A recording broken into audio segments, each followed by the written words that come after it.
Just a program.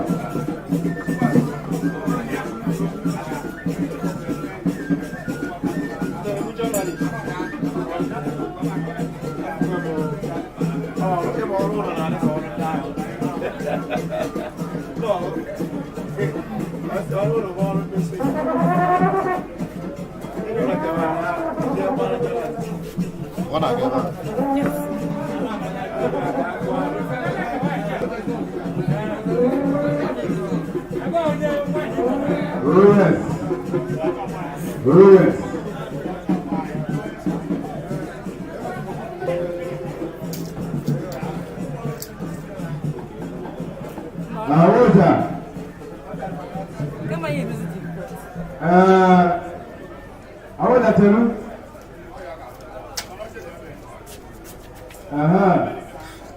I can't let the phone up. I had a super little no. No. That's a question. That's a room. I am the president of Igbo, Professor George Piazza. I am an heavily represented by Honorable Chairman Alex Obuna, the National Publicity Secretary for Igbo worldwide. I am a second loss. No. Voy a poner como presidente de la Junta de Igbo. Así le va a dar acá. Olha a cortina do uso.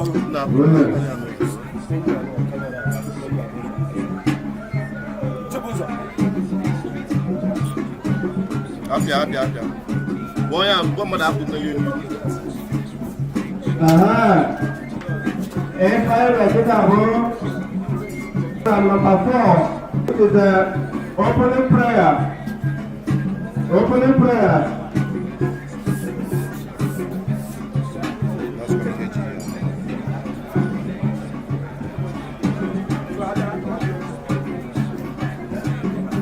Number 4, opening prayer.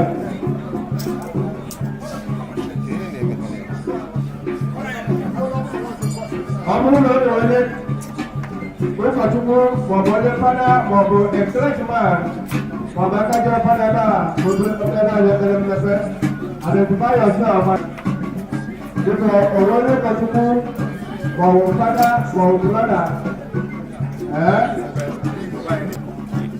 ayo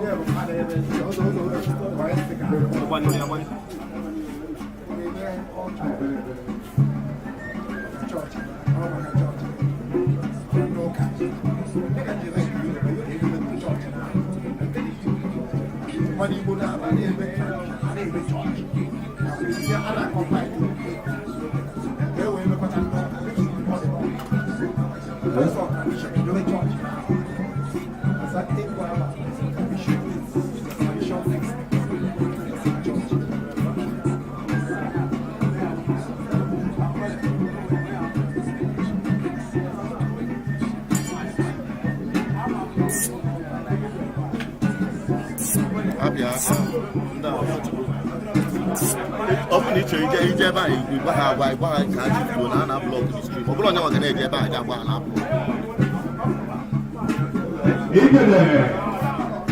Oh, my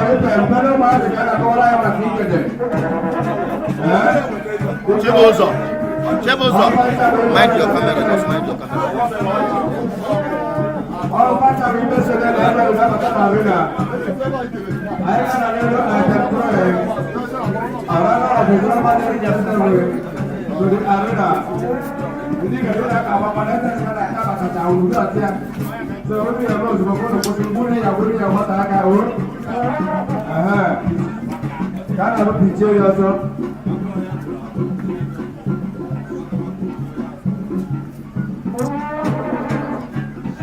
Oh, yeah, can I picture yourself as well?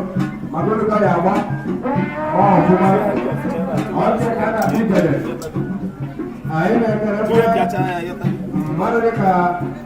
Professor I.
Yeah, just Oga.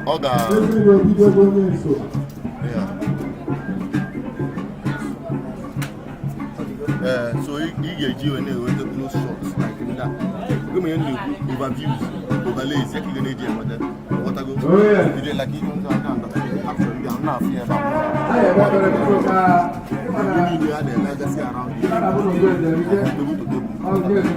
Close shots.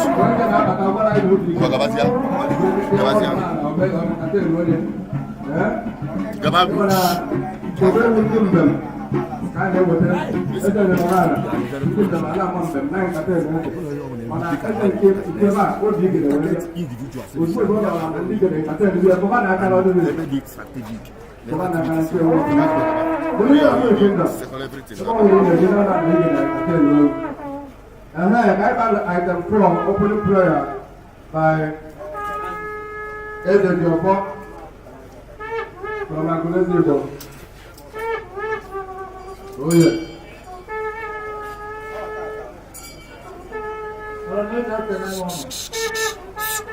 Focus on this man.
Oh, yeah, oh, it's okay, let's go.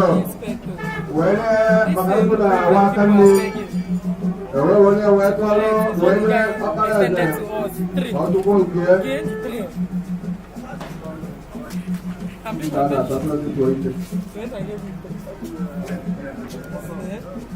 Anyways,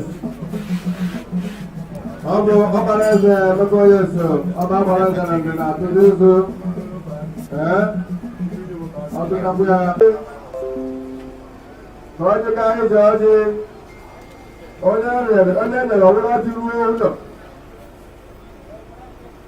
Oh, yeah, the Laura to rule. And you go order. Where you go to the Friday? And you got it. Where you go to the you can wear and you will wear. And when I look there, is the car, Gaza. Oh, yes. All of the women are able to find them. You're not going to fall, not to roll.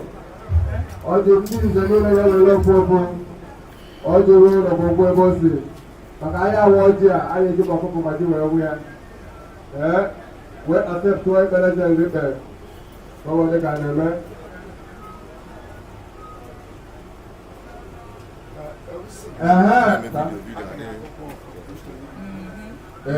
Ọ̀dìnà ọ̀yẹ́ fẹ́ fún ká nẹ̀mẹ́.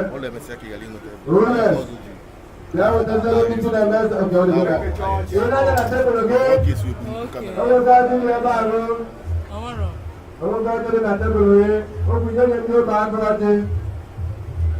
Then you will go back. I drop a Aha. Then go. Just a little walk. All disconnect here. One person, I'm going to table. Oh, yeah, many people. Other toilets can table. 5 more people. Aha. Mandi Tuat. Mandi Papa. Mandi Boline. Aha. Mandi na represent to Ajuruke. Hotel Faji. Mandi Gade. Gade Unde Pukau. Ruet. Okay, what you know? I will go to Katia. The Galgachi does it. Iguaro. Ọjọ́ ìgbàlódé ní ìjà àjò kí ó fún ọkọ̀ awapọ̀ ọjọ́ àgbò ẹgbẹ̀rẹ̀ ọjọ́.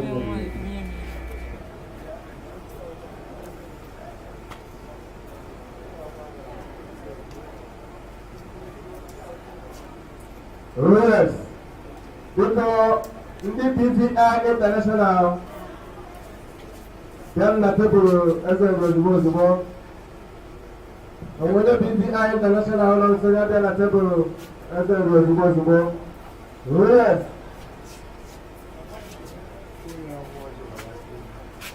PVI, other one.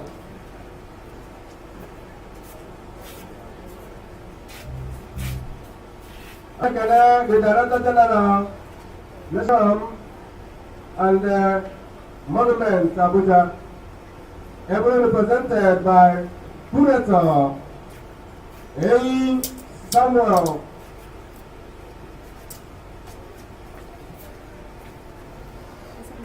Imebogo. I think no. I think no. Oje kana agapuje. Eza ne kana ekoje. Wele nende chiletiti nende zela andi kulubia. Asina wata kwataka. Utoleke ne yebe.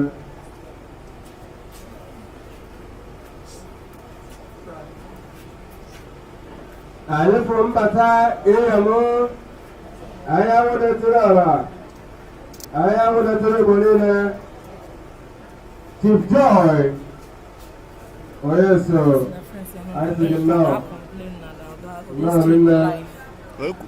the international president, women, internationally for peace and freedom. Let them go to people, or you send him the link so you can share it to his people. The headquarters had in Hallelujah. And internationally, I said, no. Oh, yes, sir. I want to apologize. Yes.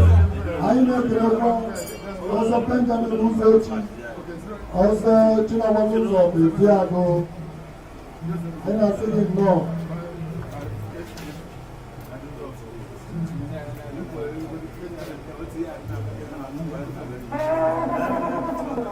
anyị enwe na ọdịyo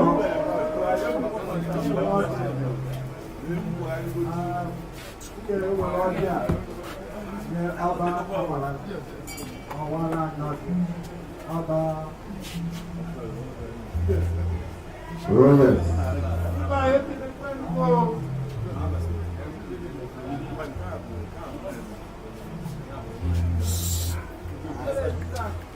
CJ hapa mazia no begulu hapa ona. CJ ana shiata azo. CJ ana shiata kwa. Otrai.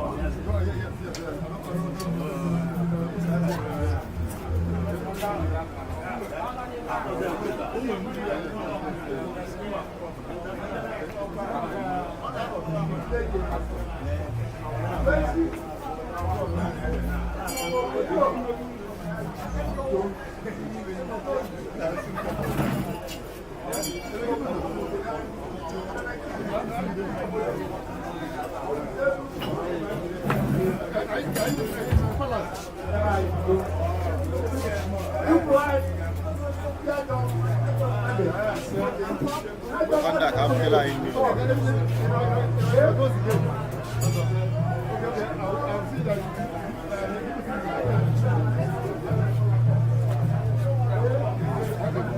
Banyak blok.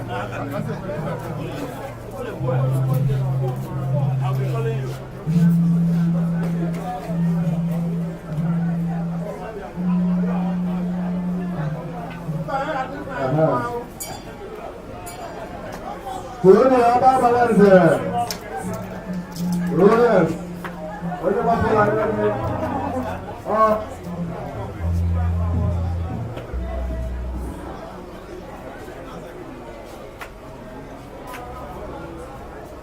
Aha. Ozugbo ọkpara eze mgbe Emeka onye nso ọba Balance na ndị gbachara ọjị ka anyị rukere bụ obere ọgbọdọrọ iji ọjị otu ọgbọdọ ugwu ele Emeka Balance ka onye nso stọpa ya ọkpara ọjị ọrịrị onye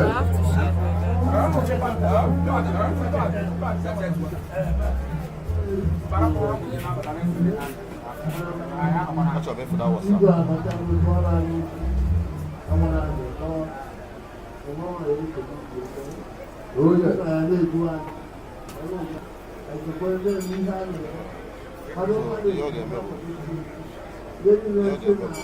Send you what in the share this thing.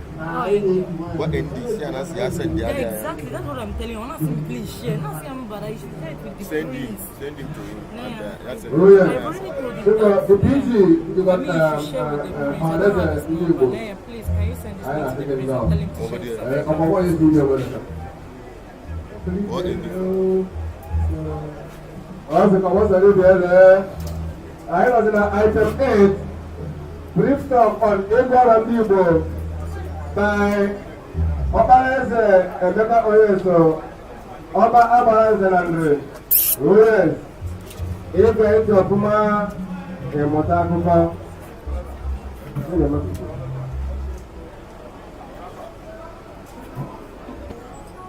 Oh yes.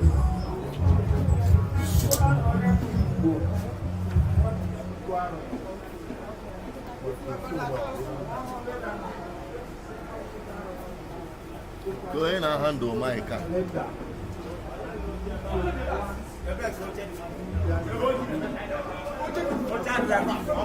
It's nonsense.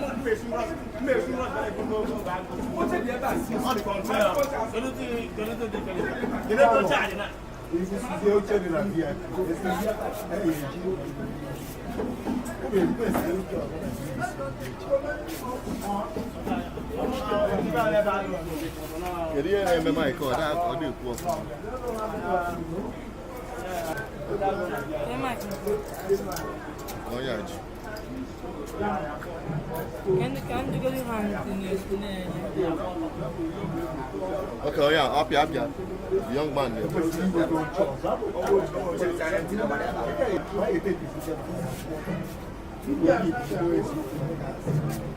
The Jews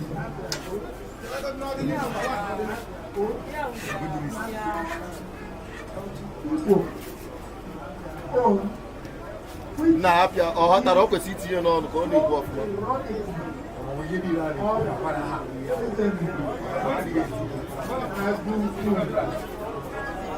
Today, that person is where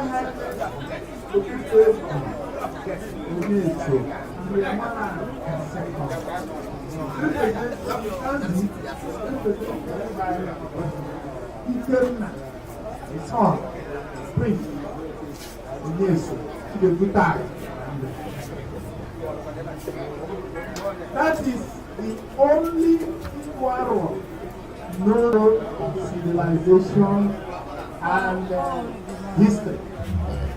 As a matter of fact, I'm not going to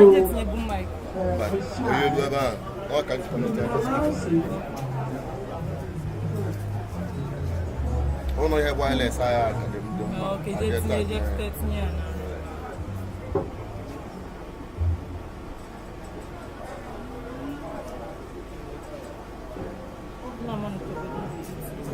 going to be shy like a big bride in pronouncing categorically that if anybody tells you today that is celebrating Iguaro, or the one they celebrate in around the 4th or 5th of January, it is Iguaro. In any place, other than this place where we are now, that person should have himself examined for either or a mix of two forms of personality disorder. Either narcissistic personality disorder, NPD, if the person is excessively preoccupied with personal adequacy, power, prestige, and vanity, mentally unable to see the destructive damage he causes to himself and others in the process. If it's not that, it could be that plus pseudonia, fantastica, or mythomania, which is pathological lying, characterized by the creation of eloquent and interesting stories, sometimes bordering on the fantastic. Those who impress others, analyze and often supplement the whole. So this you are authentic very local. No other word.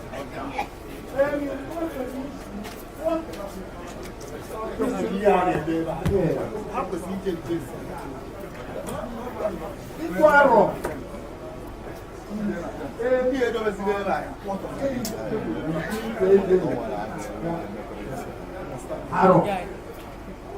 Aro which is the 13th section of the modern cycle.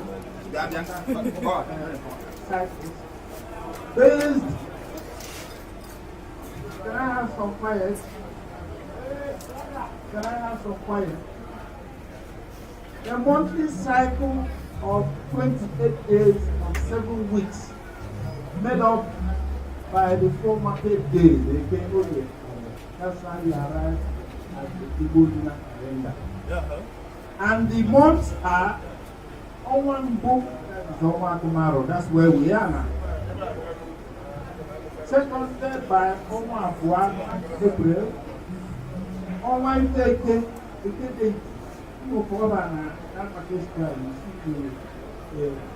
shrine. We are not ashamed of being the custodians of Igbo culture, because culture of any group of people is based on what they believe. If you take away their belief, there will be no culture.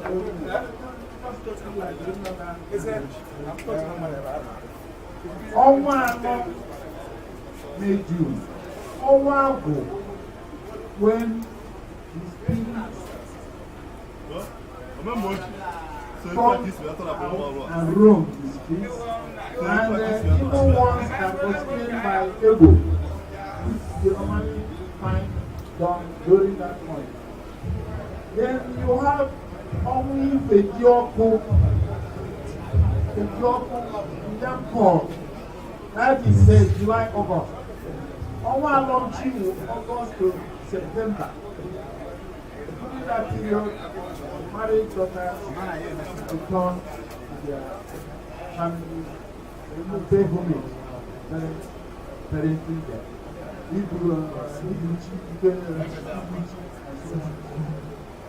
Then you have, so this is followed by Oma Elon Musk. That is our own image. And I back at the young point of view. All people goes in and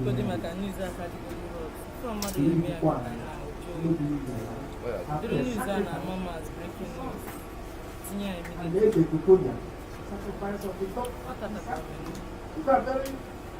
It's a very big story to but I'm just trying to be very quick. After one second, you have a man. After one, then you have a OPK. That is early November. On one Jana is in November. On way that, we come like today's masquerade. Today's masquerade, they don't talk like not masquerade. It's come out during the out. And lastly, on the Alosi. Alosi are people worship only one God, Chuku Okike. Chuku. Even our ancestors and the supernatural, which we call Alosi. They are near intermediaries because we are very afraid of talking to God directly. Just like Christians, we will prefer to go through the Son of God or the Mother of the Son of God. You didn't know because the ancestors knew only their ancestors, and they had to find these supernaturals which have been to God. So originally there's monotheism, but everybody accusing us of not believing in God or worshiping God, they don't understand. Now, of course, not everybody knows about the 4 market days, our deity, they have their own strengths and the rest of them. Of course, you ask the question, why in why is it in the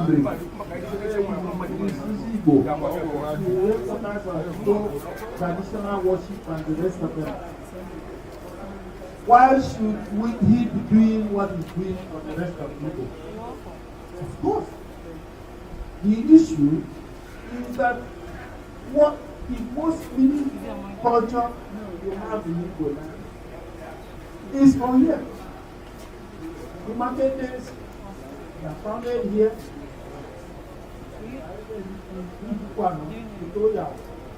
That's why you have that nice all over it. And wherever the markets are established, our priests go there to discover. For example, Otunko set up in the place. Market, you know. That is one of the major legacies. That is the market day, major legacy of this throne. The next one is what we are doing today, Igbo lunar calendar. The only authority that proclaims this calendar is Israel. Then the agricultural cycle, the Yoko, the yam falls, and the rest of them. That is number 3. And then you have the number 4, which is title taking, also amazing. I'll eventually come lastly to remind you that this throne is the oldest throne in the Federal Republic of Nigeria.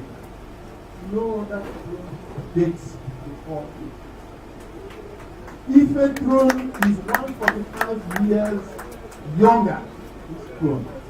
The Sultanate of Sokoto started in 1808, which is barely they are from 200 and something years. We are talking about a civilization that dates back to 900 AD.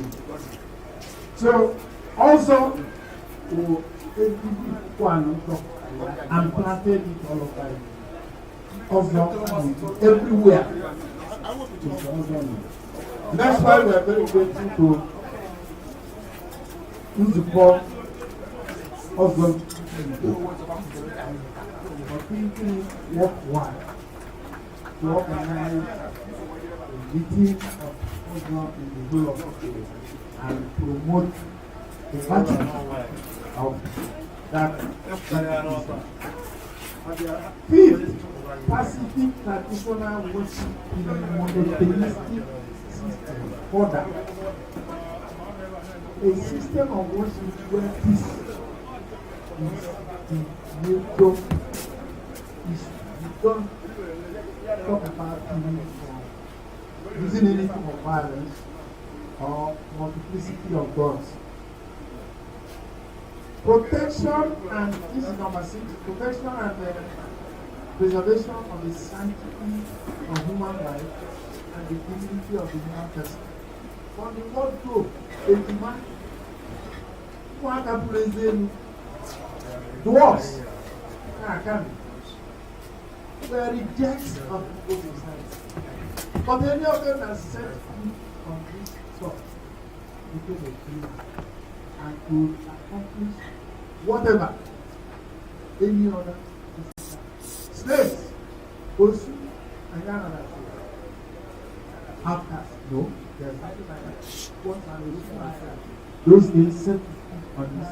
In fact, there's somebody who eventually became the bishop. He was a queen. In this, his parents found a way to bring him to him. I mean, by the time he grew up and went to eventually he became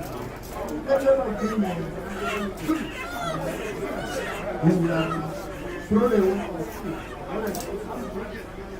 Now you have the 7 as the attempted unification of Igbo land under a hegemony, trying to bring Igbos together, organized as a group. It was not easy, it was difficult. Then the showing of God as all merciful and kind one God, not a God which demanded human sacrifice. He preached that if you want to sacrifice anything to God, you should use either chicken or goat or cow, not human being. Most of people sacrifice human beings to God. Some ate as cannibals. Not too long ago, everybody was here. We're here because he ate human. Or we oppose it.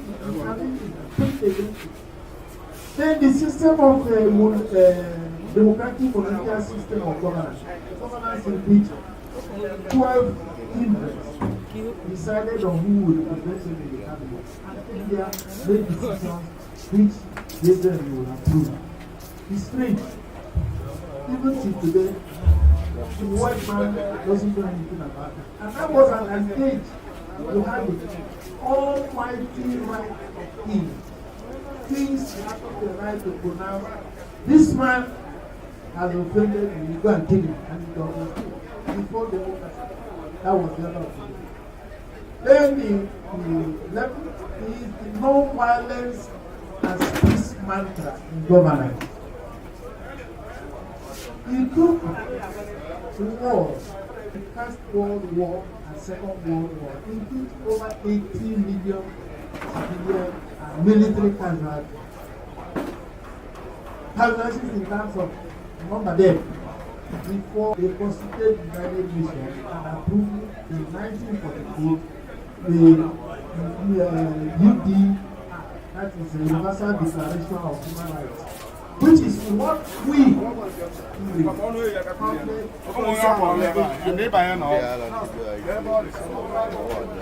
I have advised that women that the world owes us some people because we didn't have to kill 1 million. They killed over 8 million before do what we knew and practiced several over 1,000 years ago. And finally, number 9 is the oldest institution in Nigeria. How the program to come out before this, where details of what I'm telling you stated, and there is a small piece of it summarizes what I'm telling you now, and it's a great further on the Iguaro, how critical it is so foolish, it's not uncivilized. Iguaro, in the tradition of our people, not a knight of the church, or a priest proclaiming Iguaro. There are rituals on the morning before we go. Therefore, anybody who tells you the proclaiming India and doing it in accordance with the Gregorian calendar, the calendar the world is observing was founded by Pope Iguaro. So, we should be proud that there is a civilization which has persevered in preserving what is ours. Thank you very much.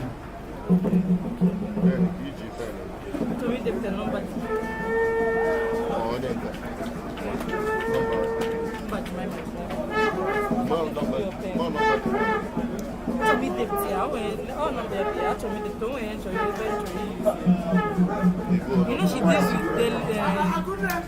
tell it.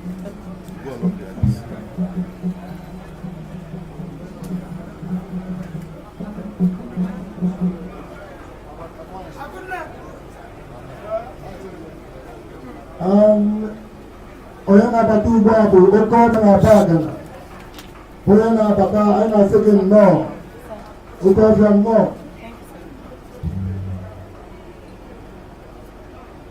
No.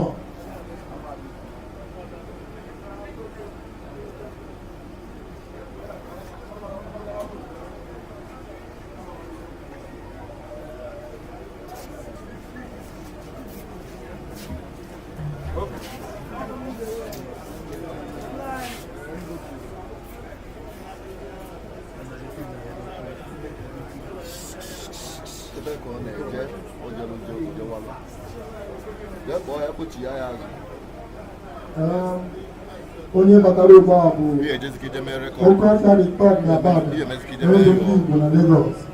Adasị gị nnọọ.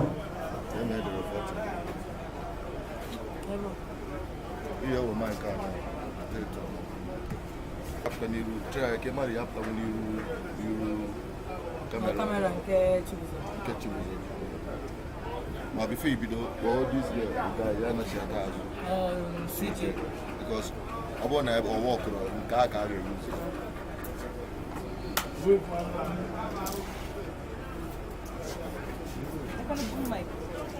Yeah, name that speaker.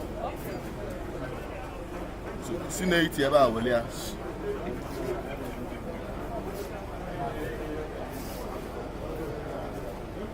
Next item on the program is item number 9, address from Igbo Assembly by the regent. Igbo lunar calendar begins. May God grant you journey mercy. He said, Oh, no.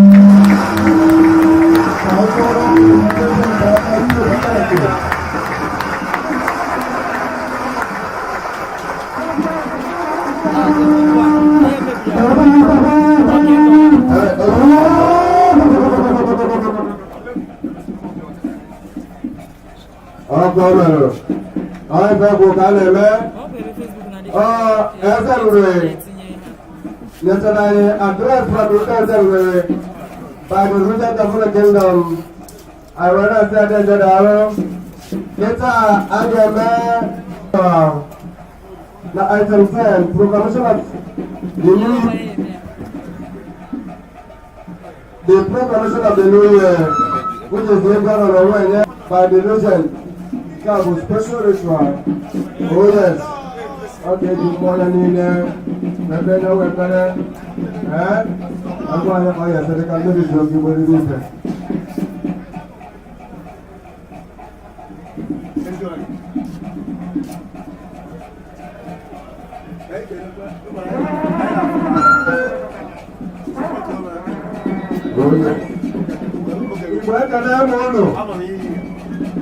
Moano, Zuano, as Omaya, Kayo,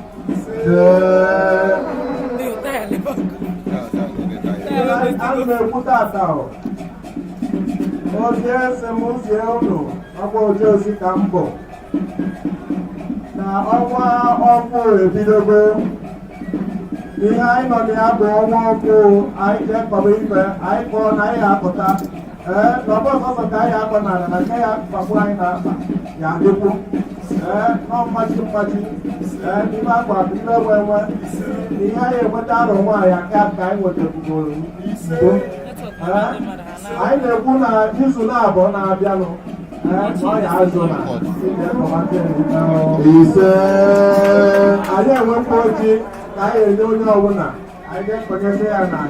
I am visiting Mama Tapania. I tell you, Mama. Let the door open. Let the door let the woman talk. I'm the children of Matano. I'm making up for no. I'm making up for it. I'm making up for it. I'm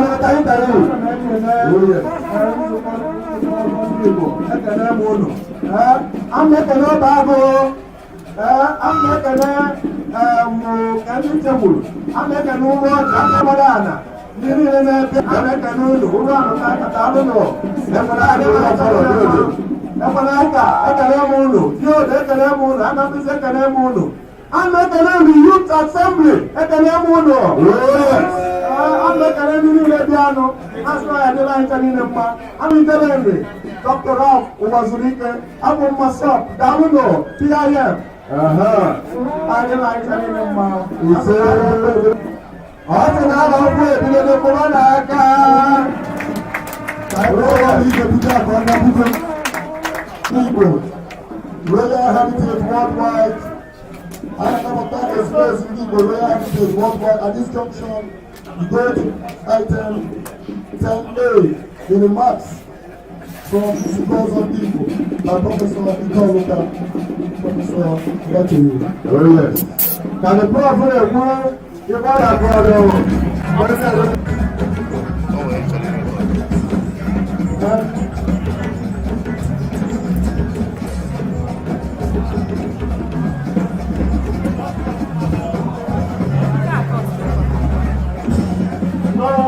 I'll cut it. I'll do my mystery.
Kenapa? Dia kata kalau dia akan dia apa pesi orang yang dia bawa, lagi, dia.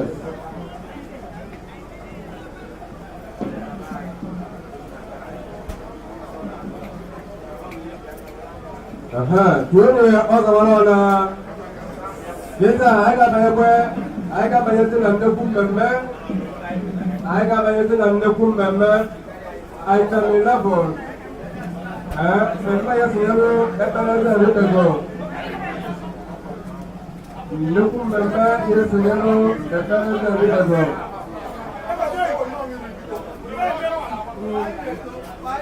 Oh yes, people yang ada memang ini juga Iguaro worldwide. Yang ada presentation akan ada lukum memang.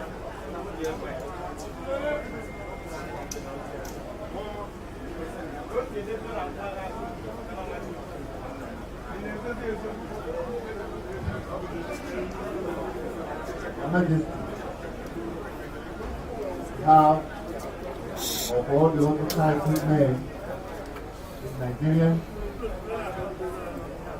we hereby present to you this token of support. Thank you.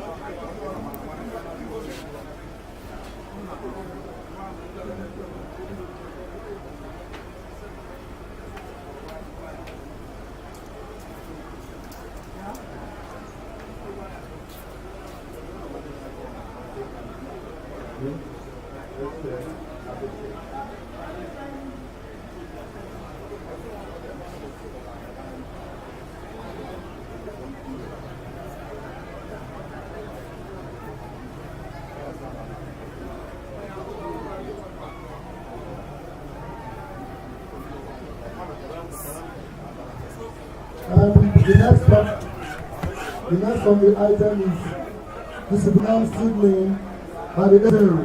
We also want to invite the National Youth Corps Service and the to come and present a cultural dance while the present.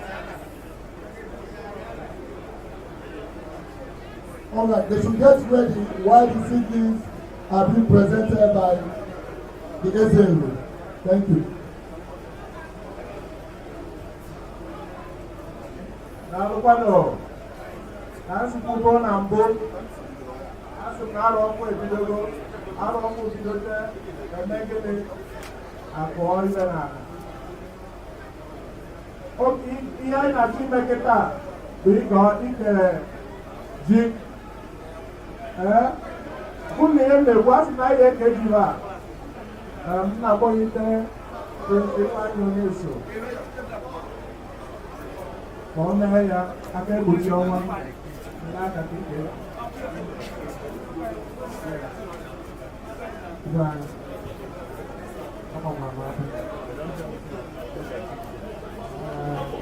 ịnwa na-ezere ọnwụọ gụọ ahụ Can you this boy in the shake? Can you this guy in the shake this thing now? You muye shakes that this goes on. You muye shakes that this. The camera. Oh yes. I was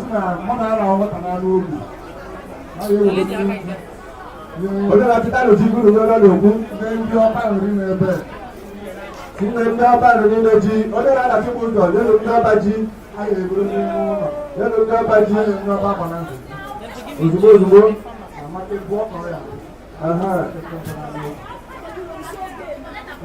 ẹ̀yẹ ọba ọdẹlẹ rẹ̀ ọlọ́dọ̀ tiẹ̀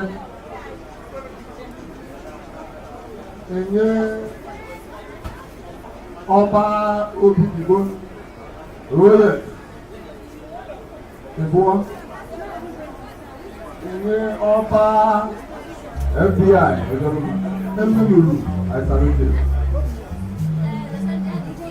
ẹgbẹ̀lúlù ìbúwọ́ ẹrù lẹ́bọ̀ nàrùbẹ̀rẹ̀ ọmọdé onye ọ̀nàwó Igbo mara ibe mẹ́ n'aka ọba ọhụrụ ịyọm na-ebe ahụ onye n'oge ọgba Igbo bịawunye ndị PT Free Organized Group anyị na-akwado ara amatame and obi presented by the PT Jinam the President General of Organized Igbo worldwide onye Jinam lẹ́yìn na MC oh yes Jinam owó láti ìdí onílé adé ìdó royals ọjọ́ ìgbòkà nẹ́mẹ́ ọjí gaza ẹ̀lẹ́nà ẹ̀kẹ́ people all representing members ní ìdúgbò ọba ayẹyẹ máa ti okú lẹ́bẹ̀ ní ànílẹ̀ sílẹ̀ títí ayẹyẹ lórí Professor Ejò Afọ́jú oníṣẹ́ ọdún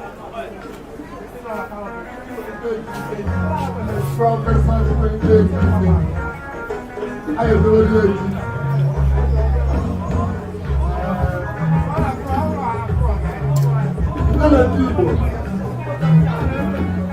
ìjọba Igbo nílẹ̀ ayẹyẹ lórí èjì àpá àlùwà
National Youth Service Board, your telecom government.